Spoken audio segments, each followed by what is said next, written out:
La España y el español del siglo XVI. Vigencias de la época.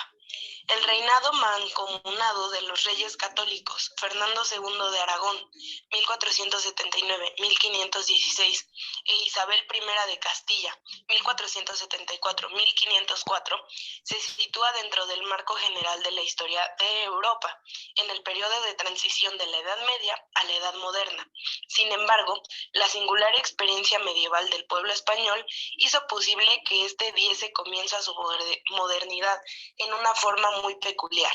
A diferencia de los demás pueblos europeos, el español no rompió con los principios y tradiciones de la Edad Media, sino que más bien se propuso perfeccionarlos en el nuevo periodo que se inauguraba. De aquí se nos presenta como una unidad nítidamente delimitada todo el tiempo en que ese ideal de la España moderna constituyó el eje de la política internacional de Europa. La reconquista y la repoblación fueron una verdadera obra nacional del pueblo español, sostenida con tenacidad durante todo el medievo europeo. No habrá quien dude que ambas empresas constituyesen la columna vertebral de la vivencia de todos los cristianos peninsulares, determinando para bien y para mal su mentalidad, concepto del mundo, sus formas de vida, preferencias y ambiciones, es decir, toda su existencia en general. Por otra parte, es evidente que la reconquista no se consumó en la península, sino que se proyectó o se prolongó en el otro lado del mar, océano, una vez superada esta barrera natural.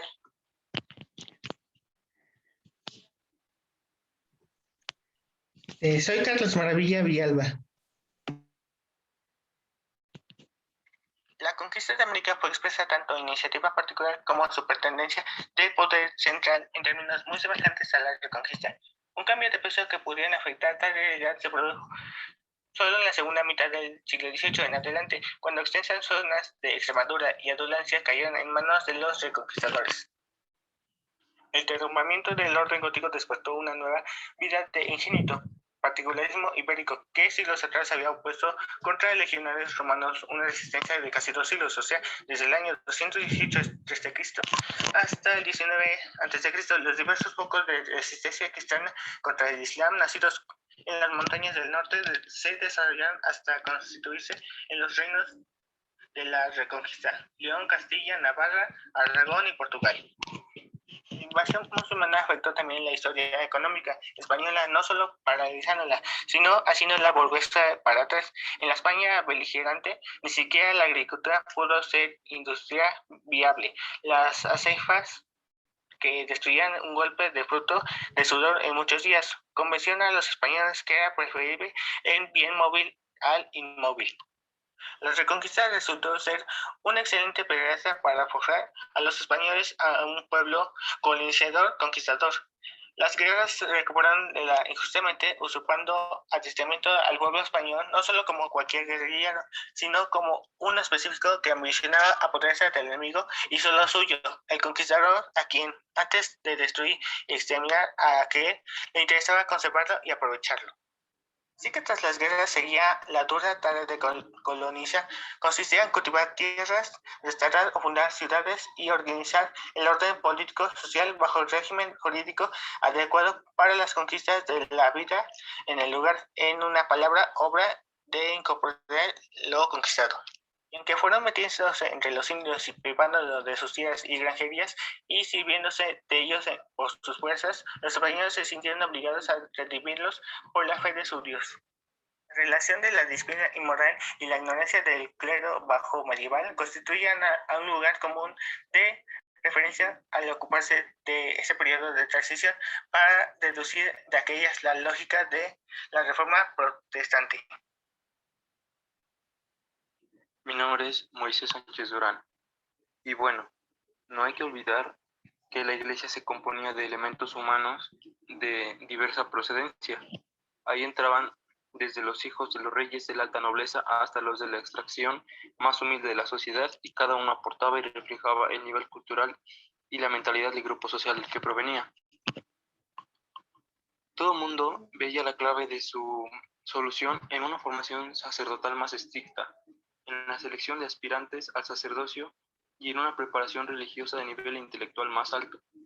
Tal preocupación se tradujo ya en el año 1371 en la fundación del Colegio de Santa María de la Asunta en Lérida, llevada a efecto probablemente por un canónigo, en el cual los colegiales emplearían el estudio de derecho canónico y teología.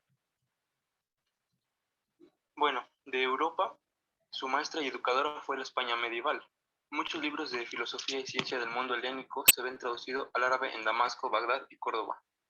La filosofía, la medicina, las matemáticas, la geometría, la astronomía y la química se cultivaron asiduamente en ese lugar. La expansión de España cristiana en el siglo XI culminó con la toma de Toledo en 1085 y coincidió con una época en la que la vida europea entraba en un resurgimiento promovido por la Reforma Cluniacense. La España cristiana reanudó entonces sus comunicaciones con Francia, Italia y otros pueblos europeos. Estos, a su vez, no contentos con lo que tenían de tradición latina clásica, entre ellos empezaron a buscar nuevas fuentes en que beber. España les ofreció una gran probabilidad de encontrarlas en las ciudades del Valle de Ebro y sobre todo en Toledo. Nacieron grupos de intelectuales cristianos, judíos y mudejares que se dedicaron a la tarea de verter obras del árabe al latín. Allí concurrían incluso europeos de Allende y los Pirineos, que más tarde volvían a sus países con las traducciones de libros de filosofía, astronomía, matemáticas, medicina de la civilización antigua, hasta entonces desconocidos en Europa.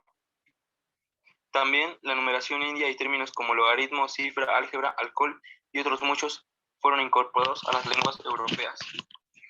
Y bueno, el Renacimiento contaba con un instrumento demasiado eficaz para difundir la nueva erudición, la imprenta.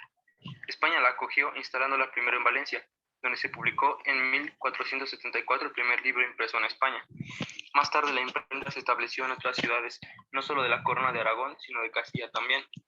Favorecieron a los impresores, otorgándoles el privilegio de extensión tributaria, en tanto que decretaron que la importación de libros fuese libre de todo impuesto.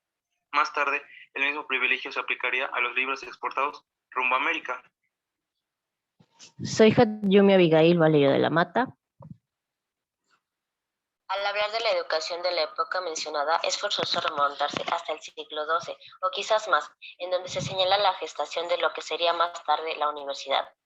Los Studia Generalia fueron corporaciones de maestros y estudiantes que se reunían en la mayoría de los casos a la sombra de la catedral, construyendo las escuelas catedrálicas que más tarde fueron haciendo cada vez más claro su perfil, al recibir cartas de privilegios del rey o bulas de reconocimientos del papa.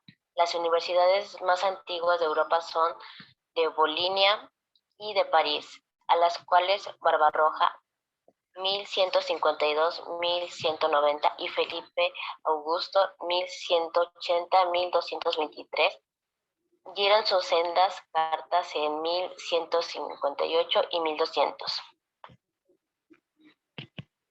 Por el mismo tiempo, también en España, la coyuntura histórica favorable al despertar cultural a la que nos hemos referido anteriormente dio por resultado a lo que tiempos después definirían las 7 partidas. Estas son las primeras universidades peninsulares, entre las cuales serían la de Salamanca, la que sería más importante, aquel de los Pirineos, compartiendo la fama con la de París, Bolonia y Oxford. El crecimiento de las universidades trajo como consecuencia la fundación de colegios incorporados a aquellas, que más tarde se llamarían colegios mayores o menores, según el carácter de su promoción fundadora. En ellos, los estudiantes encontraban comodidad en el hospedaje y atención médica. En el extranjero se fundó uno, el de San Clemente, Bolonia, para los españoles que fuesen allí a causa de estudios, en el año 1364. Según las 7 partidas, es de suponer que además de estas fundaciones reales, había otras de carácter particular, debidas a prelados y consejos. El Concilic de Valladolid, celebrado en 1322, aprobó un acuerdo de fundar estudios de gramática y lógica en las ciudades principales de cada diócesis. Lo perfecto se exigía en el espíritu y en el cuerpo de los alumnos, lo cual hacía naturalmente estrecho el acceso a la educación. La educación no existía para los niños ni jóvenes. Solo entrando en el siglo XVI, un cambio radical se produjo en el propio concepto de la educación, cuando Luis Vives, 1492-1540, asentó el principio de la educación universal. También vendrá al caso el que Alfonso V el Magnánimo confirmase la nobleza a todos los licenciados y doctores en Derecho, que fuesen ciudadanos honrados de Valencia, para llevar adelante y honrar la vida intelectual en su dominio. Así nació lo que podríamos llamar hidalguía de las letras.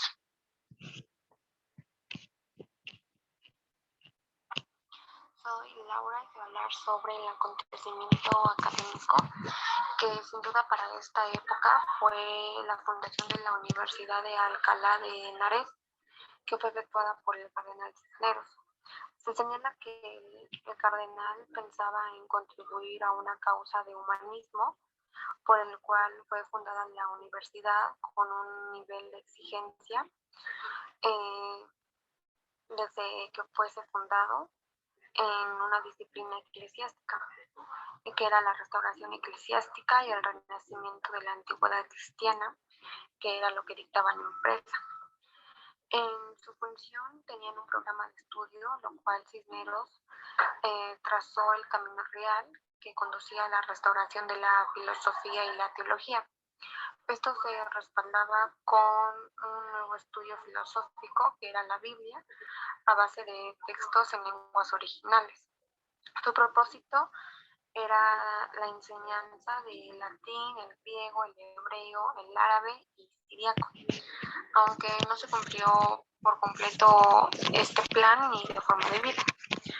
Se sabe que a fin del siglo XVI el número de estudiantes ascendía a casi 7,000 y contaba con 60 cátedras y se habían fundado 4 colegios mayores.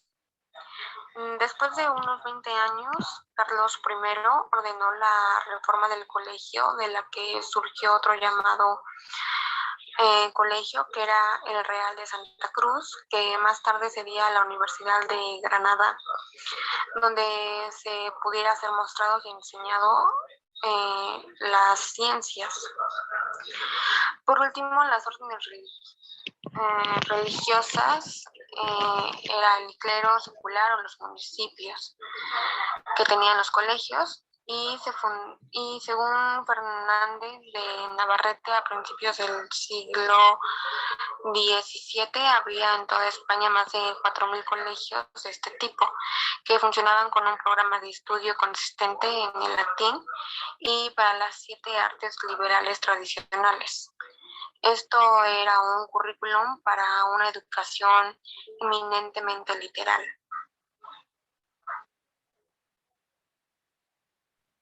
Soy Ángel Omán Sánchez.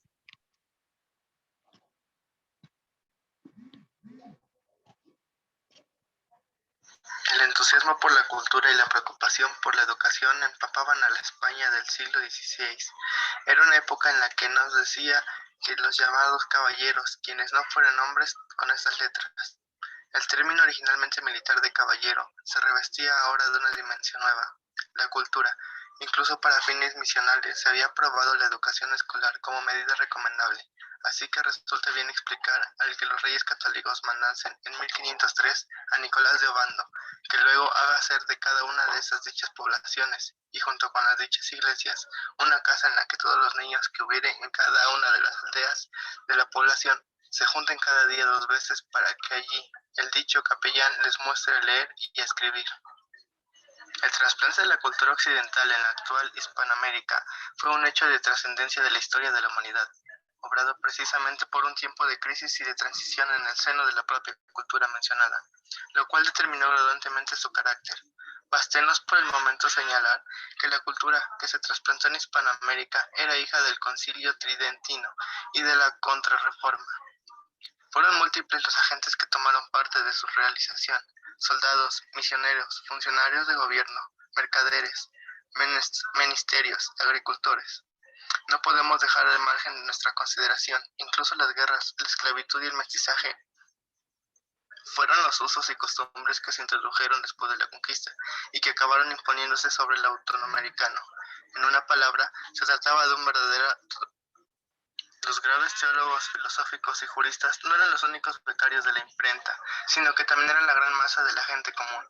El primer éxito editorial que la máquina de Guibert arrojó en España no fue sino el género literario conocido como los libros de la caballería, género en el cual el espíritu caballeresco de la Edad Media, en transición, se fundía con los conocimientos de la cosmografía medieval. Estrenada por la famosa obra de origen no aclarado de Amadís de Gaula, publicada por primera vez, quien sepa, en 1508. Esta literatura ligera acundió con una fiebre contagiosa entre todas las capas de la sociedad, no solo en España, sino en Europa en general, y su prioridad rebasó el siglo. La coyuntura de apertura de comunicaciones con el lejano oriente en el siglo X quedó mal aprovechada, debido a que no hubiese un medio de difusión eficaz equivalente a la imprenta. Las relaciones de Juan de Piano, de Carpini, Nicolás Anselmo, Guillermo de Ruprinis, Marco Polo y otros no lograron ni modificar la visión tradicional de los europeos con respecto al mundo más allá de sus fronteras. Dichas relaciones cayeron en el olvido antes de divulgarse, menos unos trozos que se incorporaron en estas obras. Nada extraño, es por lo tanto que a fines del siglo XV, los libros como los de Vincent de Beauvais, el del propietario Bartolomé Angelicano y los viajes de Juan de Mendiville, obras todas cuyos protagonistas, siendo monstruos y fantasmas, continuasen considerándose como obras de máxima autoridad y que nadie dudase de la veracidad de su contenido. Incluso algunos de sus libros se usaban para la universidad en París.